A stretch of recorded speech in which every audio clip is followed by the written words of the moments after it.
Bonjour à tous, bienvenue dans cette nouvelle vidéo Les Grands Méchants d'Halloween. Bon, je teste un nouvel endroit pour faire mes vidéos. Ce ne sera pas le définitif, mais j'ai envie de changer un peu de décor, hein, que mon dossier de canapé, on va dire.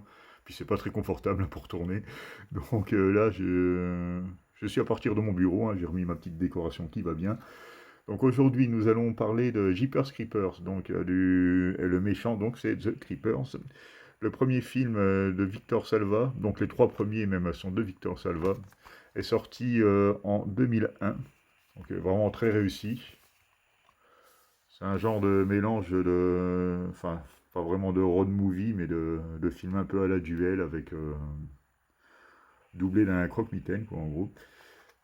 Je sais pas si vous avez vu ce film, mais il est clairement réussi. Là, j'ai une petite édition Digipack, bon, que j'ai plus ou moins custom, hein, parce que c'était une version DVD. Et je l'ai donc agrémenté d'un Blu-ray. Donc, voilà pour la présentation. C'était édité par Wildside à l'époque. J'ai vraiment apprécié ce film. Bon, c'est le meilleur de la série, hein, comme bien souvent. Le premier, bon, déjà il y a l'effet de surprise. Après le concept, le concept est usé jusqu'à la corde, jusqu'à ce que la franchise s'épuise, hein. C'est un, on va dire, c'est un cheminement connu de ce genre de film. Donc, si vous ne connaissez pas le principe, le Jeepers Creeper, c'est une créature qui apparaît tous les 23 ans, il me semble. Et, euh, et pour se régénérer, en fait, il a besoin d'ingurgiter, d'ingérer, en fait, les membres qui sont défaillants, en fait. Par exemple, il va avoir un bras de blessé ou un bras à régénérer. Il faut qu'il mange un bras pour se régénérer. Bon, le principe est assez simple. Mais pour le coup, c'est super bien filmé. Le film est très court, il dure qu'1h26, mais c'est efficace, c'est dynamique. Franchement, j'ai bien aimé. Donc ensuite, il y a eu le deuxième qui est sorti dans les éditions Les Gardiens du Cinéma. Donc voilà, là, il avait bien fait le boulot, hein. Une édition numérotée à 2004 exemplaires, en 2004, comme l'année de sortie de ce deuxième film. J'ai trouvé bien sympa aussi, hein. Il tient encore la route. Là, alors, c'est toujours blindé de bonus. Hop, voilà. Ça, c'est la version donc Gardien du cinéma. Et le steelbook, celui-là, c'est la version. Parce qu'ils en ont sorti plusieurs, hein. Enfin, c'est pas un steelbook, c'est un metal pack. Mais ils en ont sorti plusieurs. Celui-là, il s'agit du glossy. Ils avaient sorti aussi un flashy, ils avaient, enfin plusieurs, et un mat.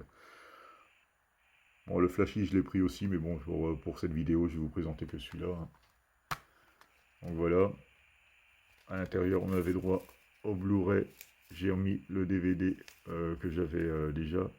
Et là, c'est le deuxième Blu-ray, parce qu'il y a eu un problème, je crois, sur... moi, que j'ai pas vraiment détecté, mais bon, il y a eu une campagne de remplacement de disque, il suffisait de le demander, il le renvoyait, hein. Donc c'est pour ça que je l'ai en double exemplaire, parce que celui-là, franchement, il passe quand même, donc je le garde, hein. Donc voilà pour le 2. Sympathique aussi, comme je vous dis, mais même un peu en dessous quand même du premier. Bon, voilà, c'était le petit livret, hein, qu'il y avait avec, voilà, avec interview et quelques anecdotes sur le film.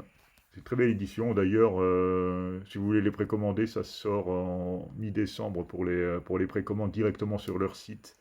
La folle histoire de l'espace et le retour des morts vivants, qui sortent dans la même petite édition, sauf que plutôt que d'être un combo, enfin d'être un Blu-ray plutôt, ce sera un combo 4K Blu-ray. Donc voilà.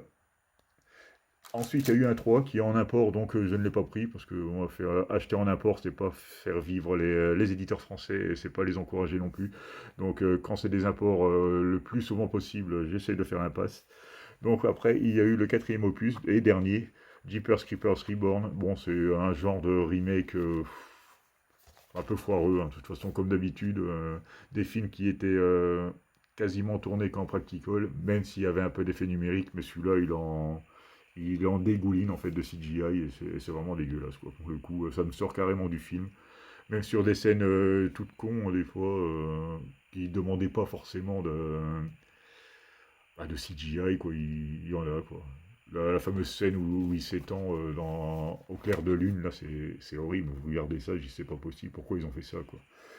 C'est vraiment de la flemme, quoi, j'ai l'impression. Donc le film, du coup, c'est le plus raté de la série, hein. Sauf peut-être que le 3 est moins bon, mais bon, ça m'étonnerait, parce que vu que c'est quand même le réalisateur qui s'est occupé de la trilogie de base. Alors cela, je sais pas ce qu'ils ont essayé de faire avec celui-là, mais bon, encore une franchise en fait qu'ils ont essayé de relancer, mais qui s'est ramassée lamentablement. Donc voilà pour cette petite présentation du Creepers, hein, le grand méchant d'aujourd'hui, donc on va dire. Et je vous remercie de m'avoir regardé et vous dis à bientôt pour une nouvelle vidéo.